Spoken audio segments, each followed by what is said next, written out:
जय श्री कृष्णा दोस्तों। जन्माष्टमी का पर्व आने वाला है और ये सिर्फ एक त्योहार नहीं बल्कि प्रेम, भक्ति और समर्पण का उत्सव है। आज मैं आपको बताऊंगा 8 ऐसी शुभ चीजों के बारे में जिन्हें अगर आप जन्माष्टमी से पहले अपने घर लाते हैं तो जीवन में सुख, समृद्धि और सकारात्मक ऊर्जा का संचार होता है। तो चलिए नंदलाला के आशीर्वाद से इस यात्रा की शुरुआत करते हैं। सोचिए, अंधेरी रात, मथुरा का कारागार, लेकिन वातावरण में डर नहीं बल्कि एक अनोखी शांति है, क्योंकि उसी पल वसुदेव और देवकी के घर जन्म लेते हैं भगवान श्री कृष्ण। सबसे पहला और मुख्य लड्डू गोपाल की मूर्ति। क्यों? क्योंकि कृष्ण को बाल रूप में पूजना हमारे अंदर के बच्चे को भी जागृत करता है। वो मासूमियत, वो सरलता, वो निष्कपट प्रेम। मूर्ति स्थापित करते समय स्नान कराएं, दूध, दही, घी, शहद और गंगा जल से फिर पहनाएं। सुंदर वस्त्र आसन पर बिठाएं और मन से कहें, कन्हैया मेरे घर पधारो। शास्त्र कहते हैं, जहां लड्डू गोपाल विराजते हैं वहां अन्न, धन और सुख संपन्नता कभी कम नहीं होती। दूसरा है बांसुरी, कृष्ण की मुरली जिसकी धुन पर गोपियां मोहित हो जाती थीं। लेकिन यह सिर्फ संगीत नहीं बल्कि प्रेम, शांति और एकता का प्रतीक है। पूजा स्थल में बांसुरी रखने से घर में कलह कम होती है, रिश्तों में मिठास आती है।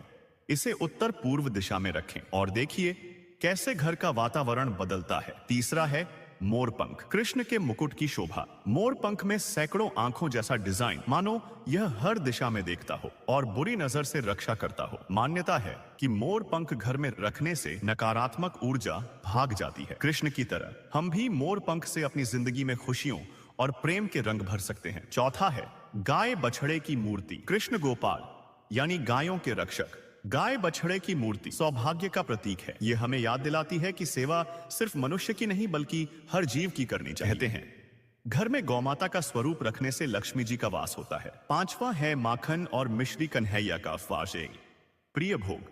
उनकी बाल लीलाओं में वे चुपके से माखन चुरा लेते थे। इसका भावार्थ है जीवन से कटुता और कड़वाहट चुरा लेना और मिठास भर देना। जन्माष्टमी की रात 12 बजे माखन मिश्री का भोग जरूर लगाएं और प्रेम से बांटें। छठा है वैजयंती माला। यह विजय और समृद्धि का प्रतीक है। पौराणिक कथा के अनुसार श्री कृष्ण ने अर्जुन को वैजयंती माला पहनाई थी। विजय के आशीर्वाद के साथ इसे घर में रखने से मनोबल, आत्मविश्वास और धन वैभव बढ़ता है। जब भी निराश हो इसे देखिए और याद कीजिए, कृष्ण के साथ हैं तो कोई हार स्थायी नहीं।